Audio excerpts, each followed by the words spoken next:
안녕하세요. 신년 들어가지고 우리가 하나님께 처음 뵀는데 제가 신년이니까 이 찬양을 하나 골랐는데 우리가 잘 아는 환희의 송가입니다. 이게 베토벤 9번 합창에 나오는 환희의 송가고요.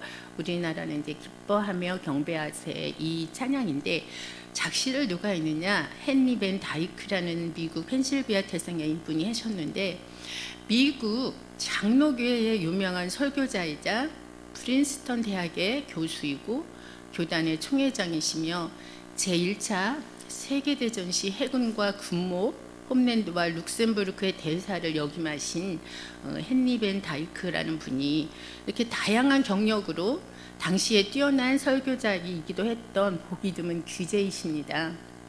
그는 뉴욕의 프릭 장로교회에서 17년간 이렇게 심우했으며 설교는 매우 조직적이고 체계적인 것으로 알려져 있습니다. 그가 56살 때에 이렇게 윌리엄즈 칼리지에 초청 설교자로 갔을 때 매사추세츠 윌리엄즈 대학에서 머물러 있는 중간 작사한 예배 찬송가입니다.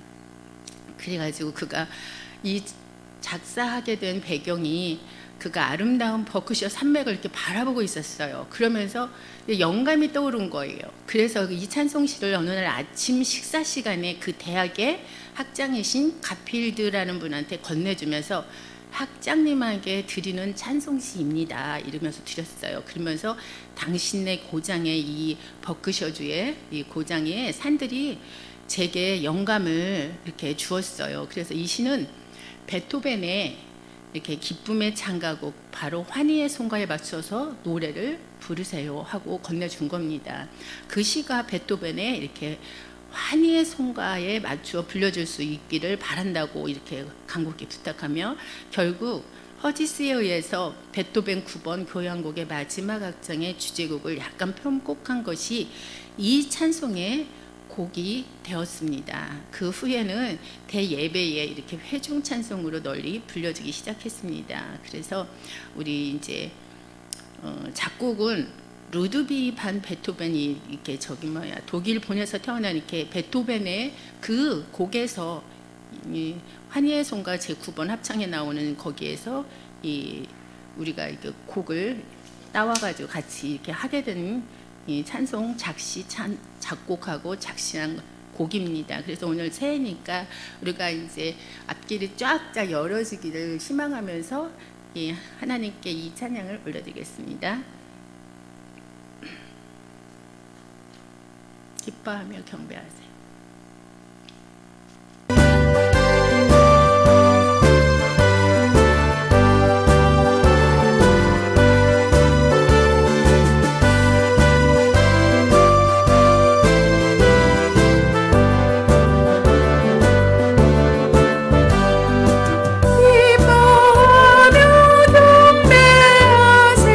영광의 주 하나님 주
욥기서 38장 7절을 보면 그때의 새벽별들이 기뻐 노래하며 하나님의 아들들이 다 기뻐 소리를 질러느니라 라고 말씀하고 있습니다. 제가 감기가 걸려가지고 기침이 좀 심합니다. 양해 바랍니다.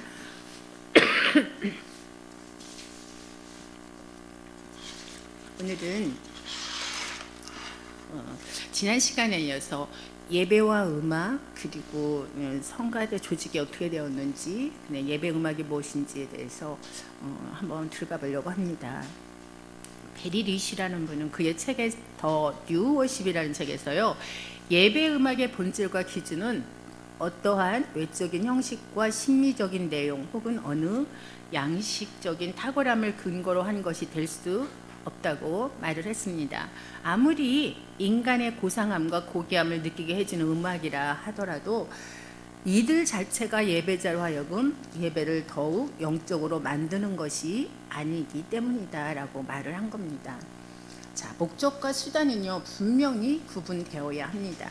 문명의 발전에 의해서 아무리 아름다운 소리가 만들어지더라도 분명 인간의 숨소리와 더불어 생기가 들어있는 그 생명의 울림, 그 소리를 하나님께서는 원하실 거예요. 그래서 비록 연륜이 깊어서 노쇠해져가는 푸석푸석한 쉰소리가 되어갈지라도 그 소리를 하나님께서는, 그러니까 내 모습 이대로 이런 것을 원하신다는 거예요. 가감하지 않은 거예요. 자연스러운. 자, 미리암과 백성들이 드린 찬양이 있지요. 그리고 아론과 나답과 아비후와 이스라엘 장로 70인이 드린 찬양 속에서 볼 수 있는 찬양은요, 인위적인 꾸밈이 전혀 없었습니다. 그러므로 하나님께서 원하시는 예배 음악의 본질을 놓쳐서는 안 된다는 말씀이에요.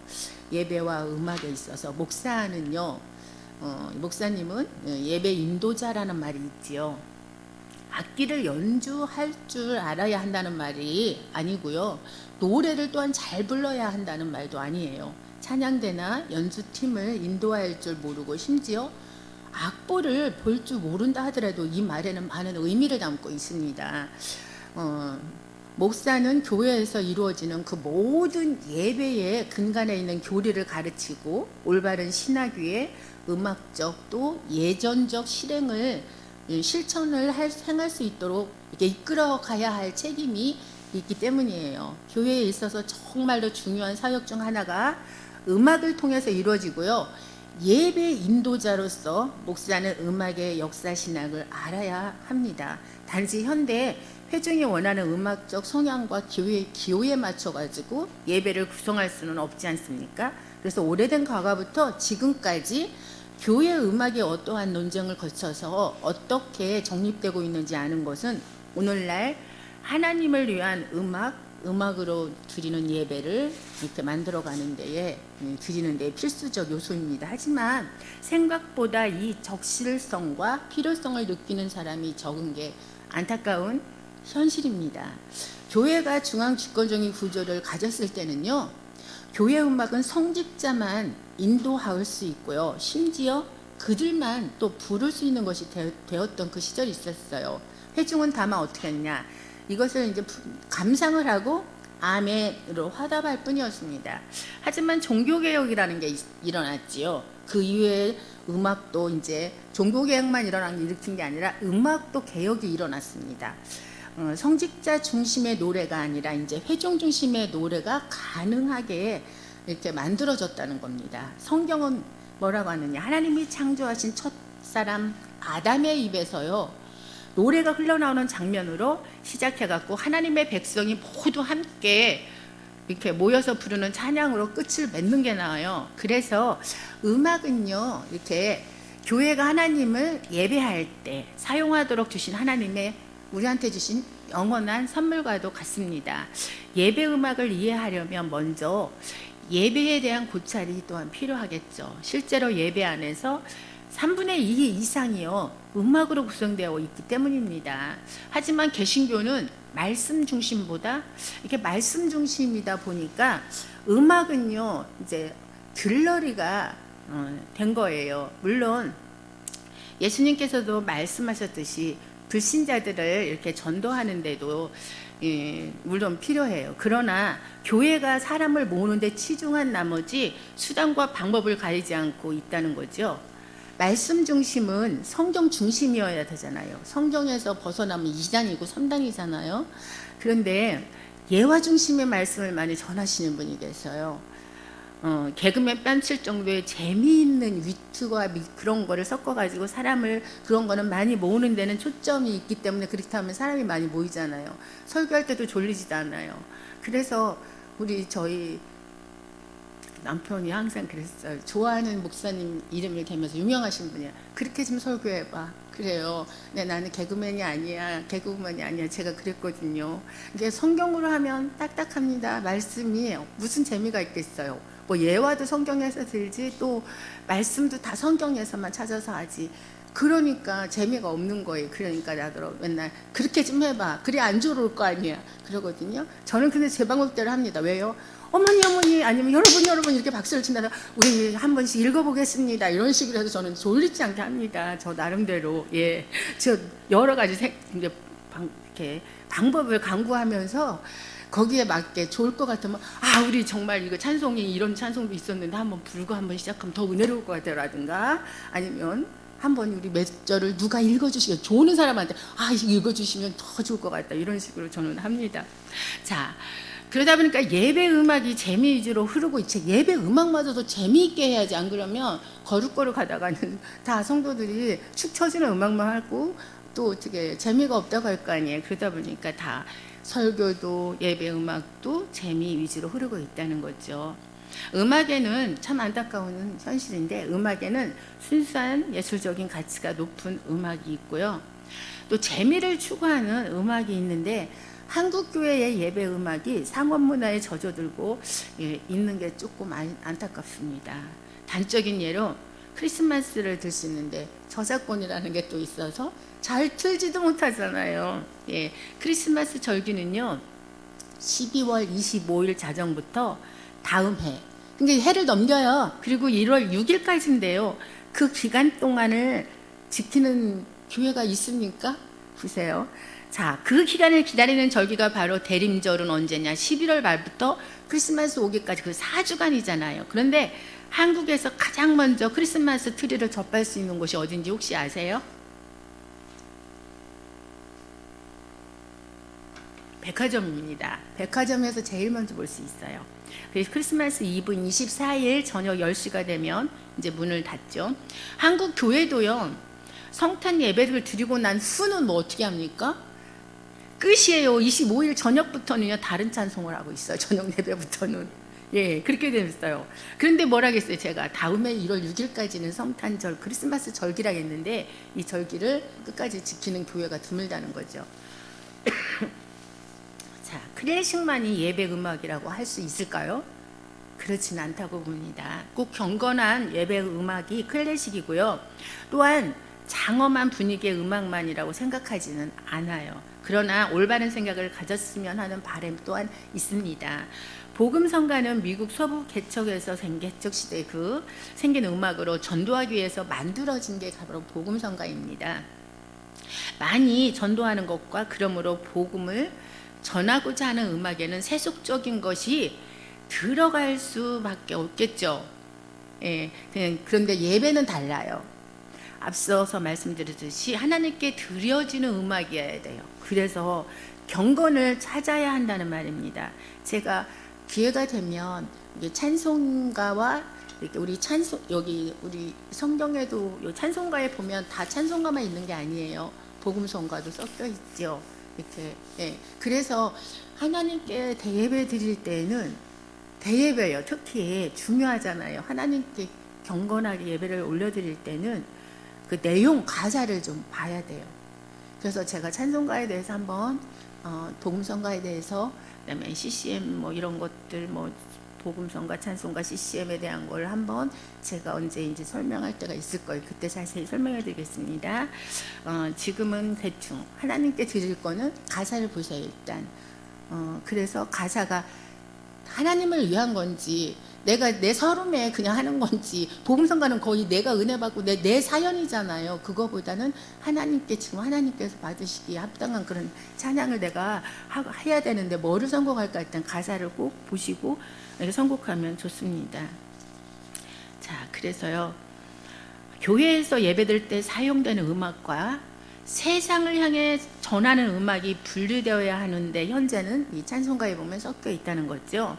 예배는 경건과 아름다움이 있어야 되는데 그것이 현재 상실되어 있는 게 안타깝습니다. 그래서 경건은 음악뿐만 아니라 말이나 공간 등 하나님 앞에서 우리의 마음 자세를 이야기하는 게 바로 경건입니다. 또 하나 예를 들면, 그것도 찬송가 이제 제가 설명할 때 이거 예를 들을 텐데, 우리가 보면 성부 성자 성령께 찬송과 영광 돌려보내세,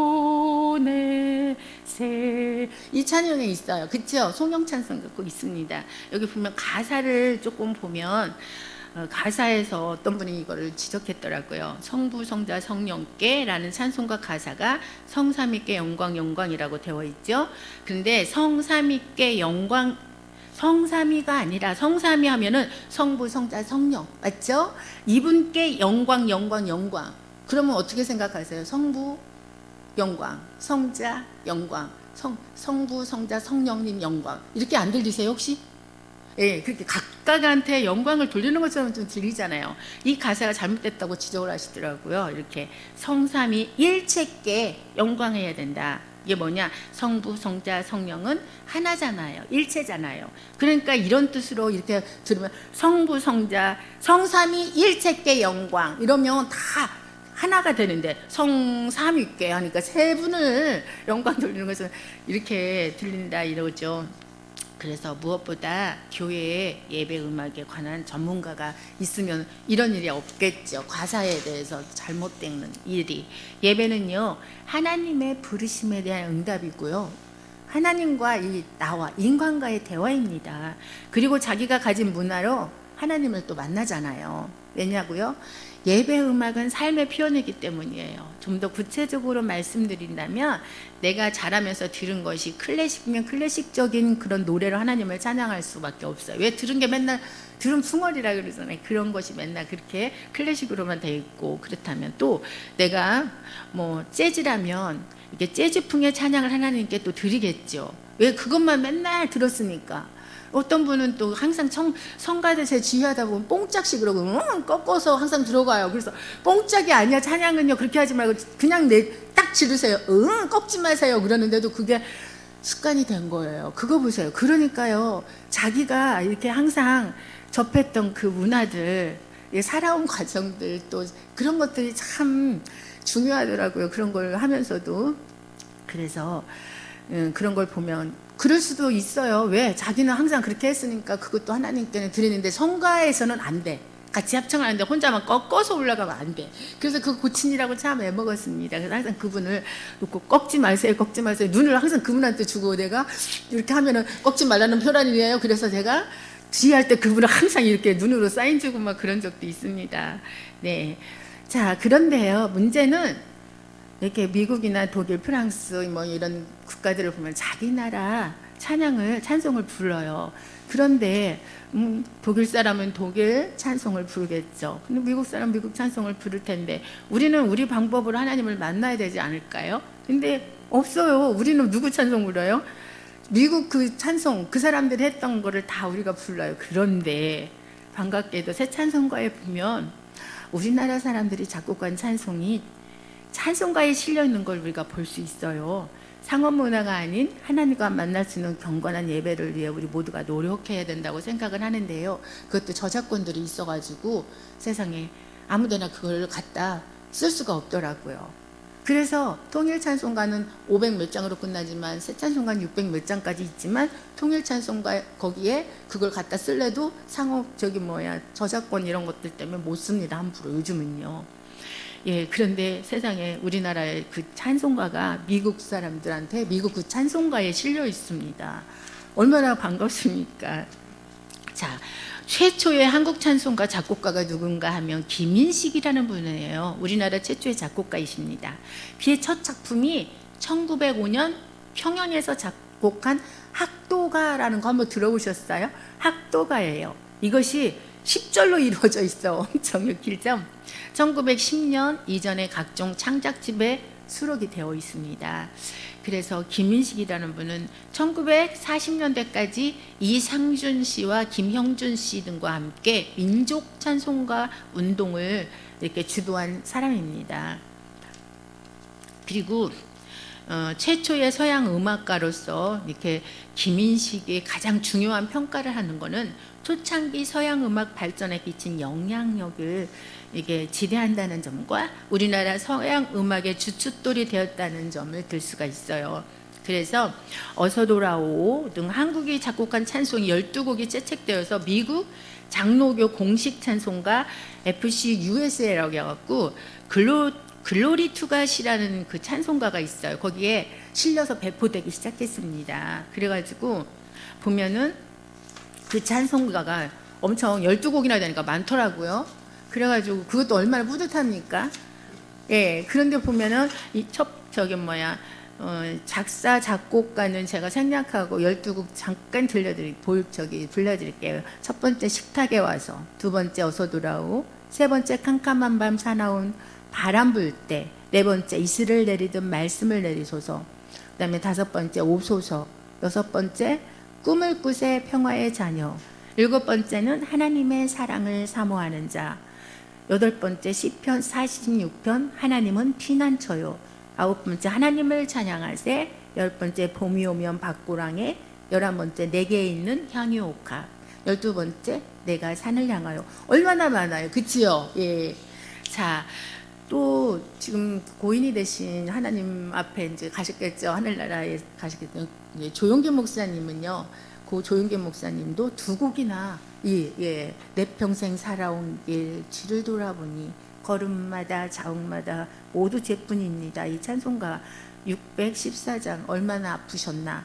이 찬송 이렇게 308장은 내 평생 살아온 길, 또 614장은 얼마나 아프셨나 해갖고 그 찬양이요.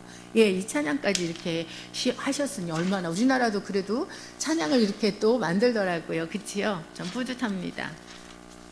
그래서 보면은 예배는요, 하나님의 계시에 대한 사람의 응답이라고 그랬죠. 그리고 하나님의 계시의 동일성에 반하여 인간의 응답은 다양할 수도 있어요.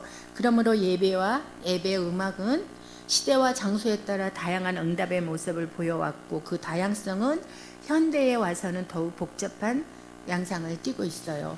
그래서 예배에 있어서의 음악은요, 앞에서 제가 논한 대로 말씀드린 대로 첫 번째 회중음악이 있고요, 그 다음에는 성가대 음악이 있습니다. 그래서 성가대 음악은 예배에 있어서 제사적인 음악이라 할 수가 있어요.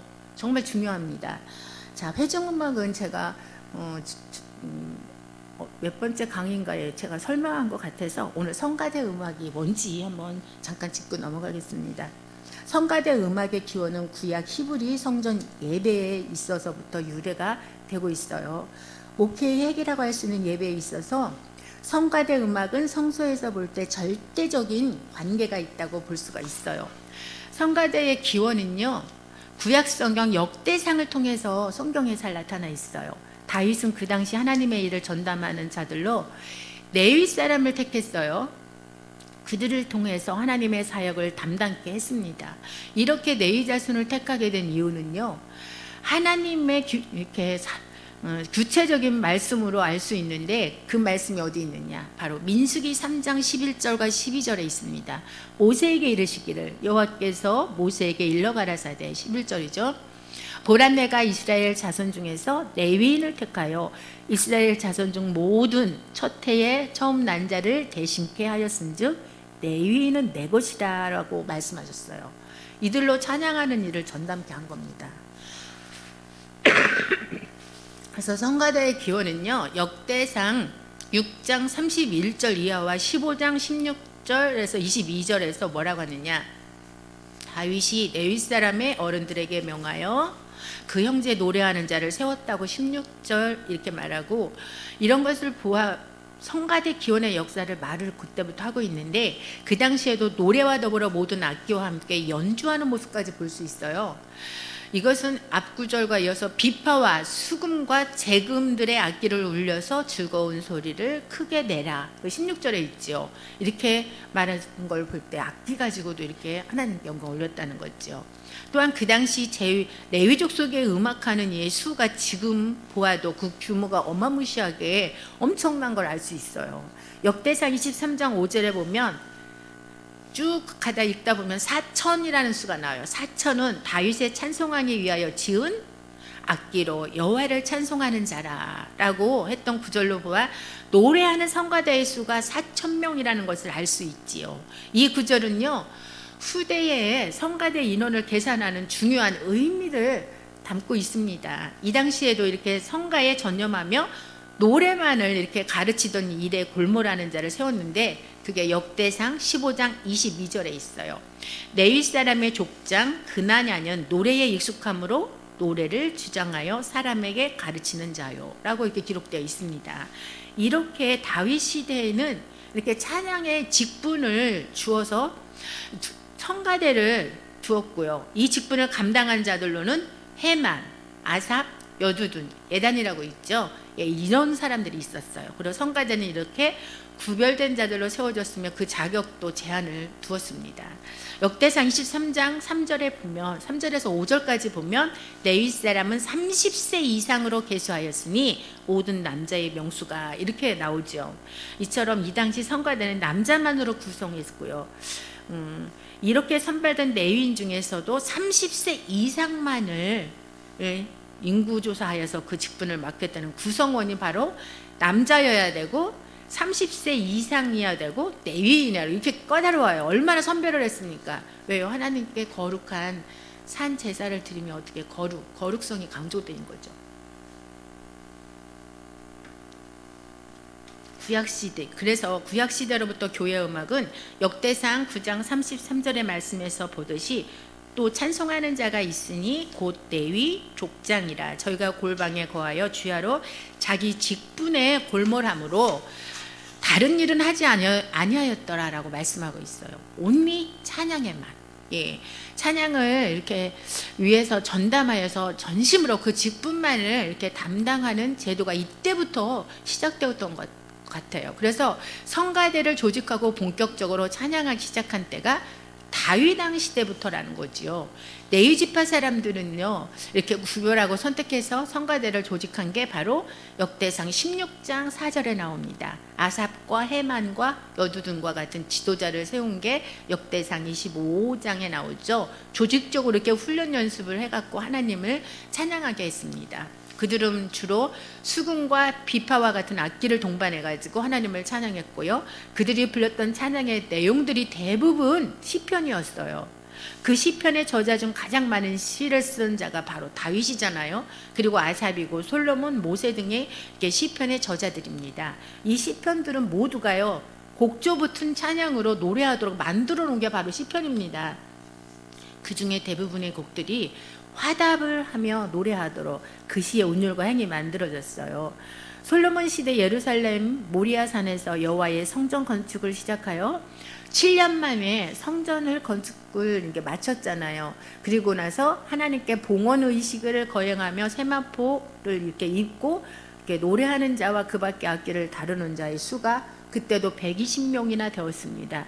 이렇게 음악을 담당하는 신부는요, 하나님이 말씀하신 레위 지파로 택하셨고 그들로 하여금 세마포를 입도록 하였습니다. 이 제도는 왕이나 제사장들과 대제사장들과 고귀한 신분에 속한 자들만 입을 수 있는 그 옷, 세마포 옷이죠. 역대상 15장 27절에 다윗과 궤를 맨 레위 사람과 노래하는 자와 그 두모 그나냐와 모든 노래하는 자도 다 세마포 겉옷을 입었으며라고 말하는 것처럼 이렇게 구별된 직분을 나타내는 세마포를 입어서 그 권세와 거룩함을 알리게 하였다는 겁니다.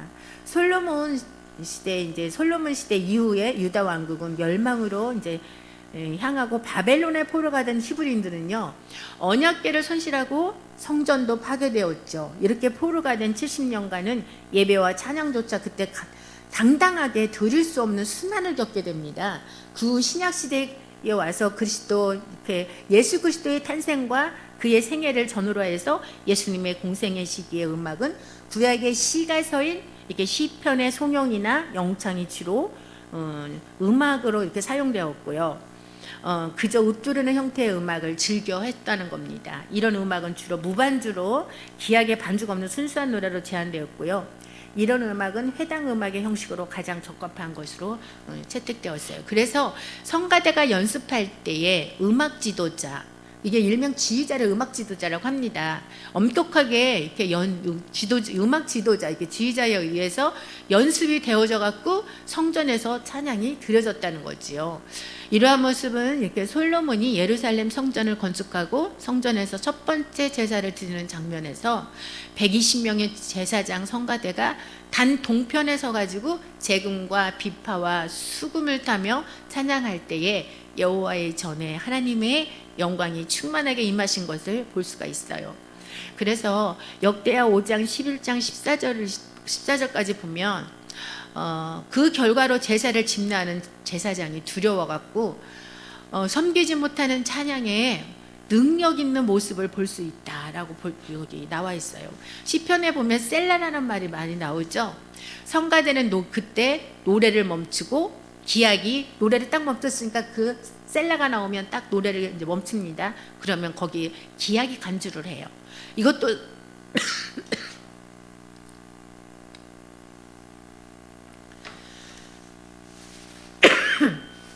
성악과 기악이 주고받는 일종의 화답하는 형식이라고 할 수도 있죠. 이렇게 가사의 내용이 이렇게 고조되는 그 중요한 가사의 부분에서는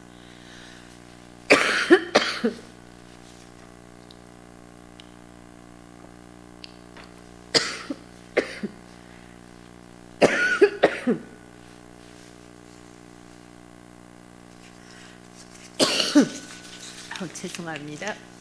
이렇게 가사의 내용이 고조되는 곳이나 중요한 가사의 부분에서는 셀라라는 말, 이 셀라가 사용되었어요. 셀라의 뜻은 기도, 이런 때 기도할 때나 이런 데 시편 이런 데서요 이렇게 멈춰서 들으라는 의미로 해석할 수 있는데 이게 히브리어의 셀라죠. 앞구절을 강조한다는 점에서 셀라는 어떤 면에서는 아멘과 비슷한 면이 있다고 볼 수 있습니다. 그래서 셀라는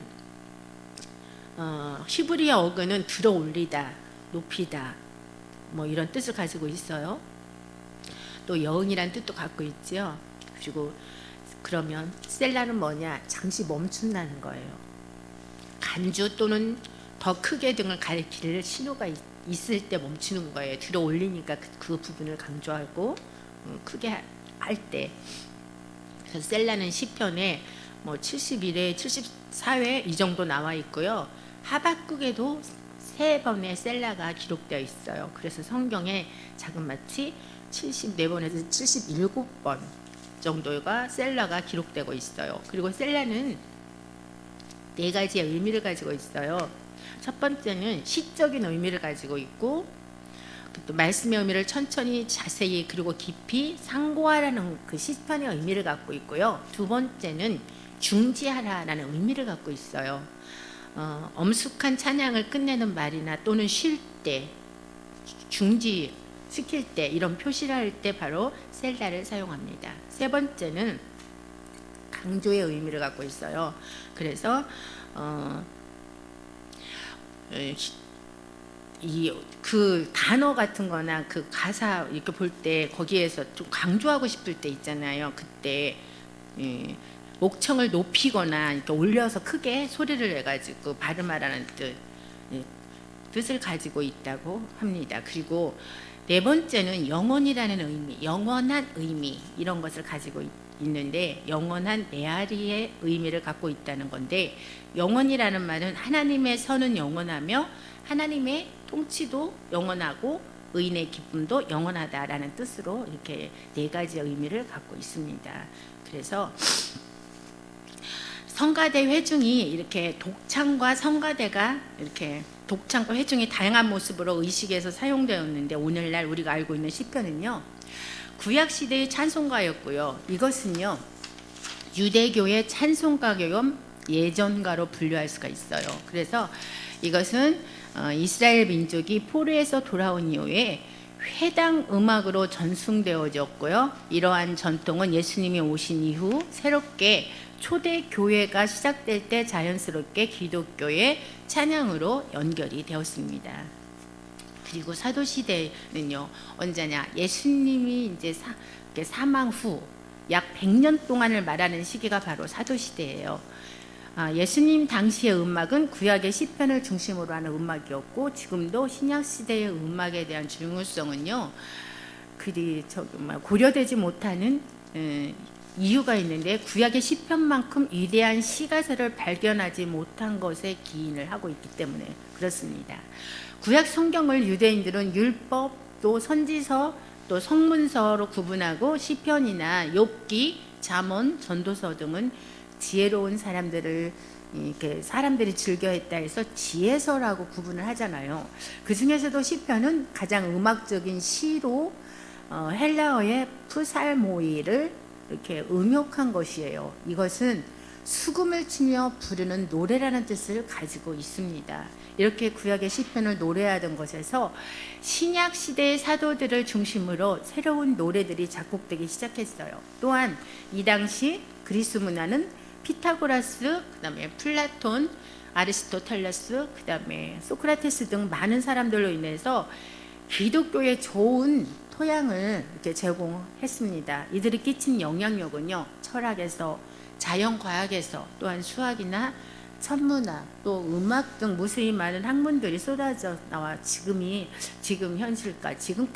시대까지 이르기까지 학문적인 기반을 이루는 중요한 밑거름이 된 시기이기도 합니다. 이 그리스도의 근본적인 정신과 그 바탕을 이루는 것은요, 기독교 교회와 유대교에서 유래를 했어요. 그들이 이룩한 중세의 모든 학문과 음악에 관한 이렇게 학문적인 업적은 매우 놀라운 것으로 앞으로 다가올 그리스도 교회의 이렇게 발전에 큰 발판으로 작용하게 됩니다. 이게 성가대의 성경적인 배경을 보면 다윗 시대의 성가대는 역대하 23장 5절에 나오죠.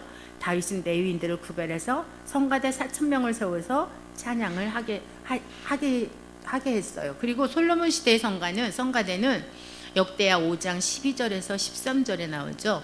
솔로몬 왕이 7년 6개월에 걸친 성전 건축을 끝내고 하나님께 봉헌을 할 때 세마포를 입고 노래하는 자와 그 밖에 악기를 다루는 자로 120명의 성가대를 조직해서 찬송하게 했어요. 그 찬양 소리를 듣고 하나님께서 구름으로 임재하셨잖아요.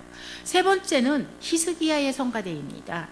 역대하 29장 25절에서 30절에 나오죠. 히스기야 왕은 성전을 청결케 한 후에 제사를 드리면서 번제가 마치기까지 내일 사람들과 제사장들로 하여금 노래를 하며 나팔을 불게 했습니다. 네 번째는요, 느헤미야서에 나오는 성가대예요. 느헤미야 성가대. 자, 느헤미야 12장 40절에서 43절까지 보면 나오죠. 회파되었던 예루살렘 성곽을 재건하고 봉헌하면서 느헤미야와 에스라의 인도하에 감사 찬송하는 두 때가 바로 두 성가대를 말하죠. 나팔을 잡은 제사장들이 크게 찬송하였고 예루살렘 유다 거민들 또한 크게 즐거워하였다라고 기록하고 있죠. 자, 찬양과 합창은요, 역대상에서는 지도자가 288명을 세워서 훈련받은 4,000명으로 하여금 하나님을 찬양하도록 했고요. 또 계시록에 보면은 14만 4,000명이 부르는 대합창은 오로지 하나님과 어린 양 예수 그리스도만을 찬양하는데 이렇게 대합창하는 걸 볼 수가 있죠. 이것은요, 종합해 본다면 예배에서 찬양이든 아니면 어떤 형태의 찬양이든 아름다움으로 표현하는 궁극적인 찬양의 수단은 원칙적으로 찬양대에서 부르는 합창의 이 찬양에서 이루어질 수 있다고 볼 수가 있어요. 그렇기 때문에 찬양대는요, 합창 단원으로서의 역할의 기능을 갖게 되지만 일반적인 합창단과는 달라야 되죠. 찬양대는 선택된 사람들에 의해서 조직된 음악적인 기관이 그 신명기 18장 1절에 나오고요. 역대상 25장에도 나오죠. 이렇게 선택된 음악적인 사람 기관이에요. 그리고 아름다움을 표현하도록 하나님의 인격이 있는 성도들에게 위임받은 기관이기 때문에 인격적이며 상호적인 만남을 통해서 하나님 자체로서의 아름다움을 추구할 수 있고요. 또 하나님의 인격이 있는 우리는 노래하는 자 찬양대원이에요. 성령의 도우심과 역사 속에서 그 뜻은 이루어 나가야 한다고 봅니다. 그러기 위해서 사도 바울의 말씀을 우리가 빌리면 고린도전서 14장 15절 이렇게 사도 바울이 말하고 있죠. 그러면 어떻게 할꼬? 내가 영으로 기도하고 또 마음으로 기도하며 내가 영으로 찬미하고 또 마음으로 찬미하리라 라고 말하고 있습니다. 성가대에 관한 최고의 기록은 역대상 6장 31절 이하에 나타나요. 즉 여호와의 집에서 찬송하는 일을 맡게 하매라는 말과 함께 찬송하는 자 헤만이라는 사람이 있었다고 나와요. 또한 헤만은요, 헤만을 돕는 음악 지도자인 헤만의 형제 아삽이 있어서 우편에서 헤만을 도왔다고 성경에 이렇게 기록하고 있는 걸 우리가 볼 수 있습니다. 역대상 15장 16절에 보면 하나님의 언약궤를 다윗성에 가져온 다윗은 노래하는 자를 세우고 비파와 수금과 재금 등의 악기를 울려서 즐거운 소리를 내었다고 말하고 있죠. 또한 이렇게 노래하는 자 헤만과 아삽과 에단은 노재금을 크게 치는 자고 그 다음에 조직은 역대상 15장 18절에 나온 스가랴 외에 7명은 비파를 타서 여청에 맞추는 자이며 마띠아를 비롯한 5명은 수금을 타서 여덟제음에 맞추어 인도하는 자요. 네윗 사람의 족장 그냐냐는 노래에 익숙함으로 노래를 주장하여 사람에게 가르치는 자라고 이렇게 구분해서 다 이렇게 역할을 맡아줬어요. 이렇게 구성된 그들은 세마포를 입고 각종 악기로 하나님께 여호와를 칭송하며 감사하며 찬양을 하였다는 거죠. 이 찬양을 들은 백성들은 아멘 아멘으로 화답하고 여호와를 찬양하였다고 기록하고 있습니다. 그 후에 다윗은요, 성전 건축을 위해서 이렇게 준비한 아들 그 솔로몬으로 왕을 삼은 후에 4,000명의 성가대, 즉 여호와를 찬송하는 자를 세웠다고 했습니다. 이 내용을 봤을 때 지금으로부터 약 2900년경에 조직적이고 공식적인 성가대가 있었다는 것을 우리가 성경을 통해서 알 수가 있습니다. 이렇게 성경에 나타난 조직적인 성가대의 모습은 이스라엘의 2대 왕인 다윗이 예루살렘으로 하나님의 법궤를 가져오면서 레위 사람들로 하여금 찬양대를 조직해서 법궤를 운반하게 했는데, 이때 그들은 먼저 자신의 몸을 성결하게 했다고 그랬어요. 그 이유는 뭐냐? 하나님의 일을 하는 자로서 성역을 수행하기 전에 반드시 자신을 거룩하게 보존해야 할 의무가 있었기 때문이에요. 이러한 레위인들로 하여금 하나님의 궤를 메고 이렇게 매게 하고 노래하는 자를 세웠고, 또 비파와 수금과 재금 등의 악기를 연주를 하였는데, 이때 헤만과 아삽은 뭐 했어요? 노래하는 자, 또 에단은 노재금을 치는 자, 또 스가랴를 비롯한 8사람은 비파를 타갖고 여청, 자, 남자들이 소프라노의 음을 연주하는 걸 이렇게 여청을 하였다고 했어요. 자, 이들은 수금을 연주하면서 8째 그게 바로 베이스 음인데요. 이게 남성의 낮은 음역이 바로 베이스 음이잖아요. 테너는 높은 음이고, 자, 거기에 맞춰서 지휘를 했는데, 성경에 나타나는 게 헤만이나 아삽이나 에단은 그 나름대로 음악 지도자였어요. 음악 지도자는 뭐예요? 지금 성가대 지휘자죠. 예, 지휘자. 역대상 15장 20절에서 21절에 보면 모든 악사들은 헤만과 아삽 그리고 에단의 지시를 받아서 부문별로 찬양대를 지휘한 자들이라 이렇게 나오고 있습니다. 이러한 사실로 볼 때 당시에 이 성가대는 상당한 조직력을 가지고 구성되었고요. 성악이나 이렇게 관연하게 어우러져서 협연을 하였다고 볼 수 있어요. 이들을 지휘한 지휘자들도 있었고요. 또한 성악에서도 멜로디나 혹은 고음의 음역은 남자들이 부르는 남성 합창입니다. 자, 그러나 문헌에 보면 당시 성가대 합창단 구성은 최소 12명이 있어야 돼요. 최소 12명의, 그것도 성인 남자들이에서 최대 수는 없어요. 12명 이상만 되면 돼. 많을수록 좋은 거예요. 일단 12명이 돼야 됐습니다. 자, 이게 최소 12명 이상이 남자이면 합창단 구성의 요원이 됐다는 거지요. 또한 이들은 12명의 어른인데다가 레위조 속의 소년들, 고운 높은 음을 내기 위해서 성가대에 참여하였다고 하나 성경에는 그런 근거는 없습니다.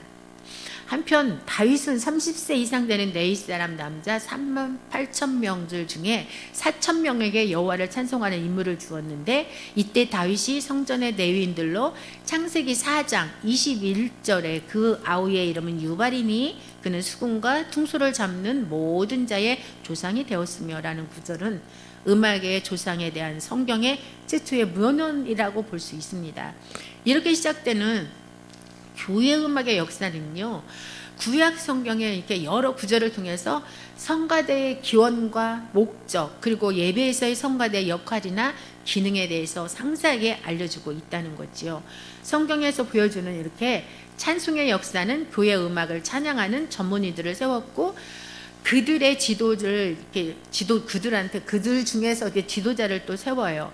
그래서 철저한 음악 훈련을 시켜서 하나님 여호와를 찬양하도록 했다는 겁니다. 다윗은 이렇게 4,000명의 대합창단을 두고 그들을 총지휘하는 누구 있습니까? 아삭과 헤만과 여두둔, 역대상 15장 16절 17절에 나오죠. 이 세 사람을 임명해서 그들에게 왕의 선견자라고 하는 공식 명칭까지 부여해 줍니다. 그래서 다윗은 아만, 헤만, 여두둔의 아들들 24명이 각각 11명의 찬양대를 거느려서 각 반차 12명으로 구성된 인원 288명이 여호와를 찬송하기 위해 뽑힌 다른 레위인들을 가르치는 선생들이라고 되어 있습니다. 이렇게 성가대원들을 가르치는 자만도 288명이나 되는 것과 4,000명의 성가대원들이 24반차에 따라 제비를 뽑아가지고 성전에서 봉사했는데, 이것은 하나님 안에서 봉사함에 있어서 차별이 없다는 걸 말해주는 거예요. 이렇게 조직된 성가대의 찬양은 주로 회중과 더불어 세 가지 형태의 노래를 불렀는데, 첫째는 인도자가 반행을 부르면 회중들이 반복해서 부르는 방법, 이게 그리고 성인들이 부르는 할렐이라는 노래고요. 두 번째는 인도자가 반행을 부르면 회중들이 나머지 반행을 부르는 방법으로, 이것은 어린이들을 교육할 때 부르는 노래고요. 세 번째는 인도자가 첫째 항을 부르면 회중들은 그 후에 응답하는 형태로 나머지 그 부분을 부르는 방법, 이렇게 세 가지였습니다. 이들은 여러 가지로 구성된 악기로 하나님을 찬송했는데요, 그들은 아무 악기나 함부로 분별 없이 사용하지 않았어요. 항상 거룩한 용도에만 사용했다는 거예요. 뭐를 해도 그게 거룩에 항상 적합하게 맞춰서 했다는 거죠. 그 이유는 뭐냐? 하나님은 거룩한 분임을 인지하였기 때문에 그렇습니다. 그뿐만이 아니에요. 그들은 하나님께 최선의 찬송을 드리기 위해서 찬송하는 법, 악기 다루는 법을 배웠다는 거예요. 그냥 우리 누구 예배 시간이나 할 때 누구 특송 좀 해, 그렇게 절대 안 합니다. 그러면 안 돼요. 미리 시킬 것 같으면 미리 말을 해줘야죠. 그래갖고 해야지. 즉석에서 이거 구약 성경에도 그러잖아요. 그 찬송을 하기 위해서 이게 뭐라겠어요. 찬송하는 법을 배웠고 악기 다루는 법도 배워서 했다고 했잖아요. 준비를 해야 되지 않겠습니까? 하나님께 드려야 되니까. 그들은요, 잘 훈련된 찬송과 익숙한 찬송, 그리고 최선을 다하는 찬송을 하였다는 것을 보여주고 있습니다. 제가 계속 하려고 그랬는데 이어서 다음 주에 하고, 오늘 제가 감기가 나와서 다음 주에 정말 좋은 목소리로 여러분을 뵙겠습니다. 오늘 여기까지 하겠습니다. 감사합니다. 고맙습니다.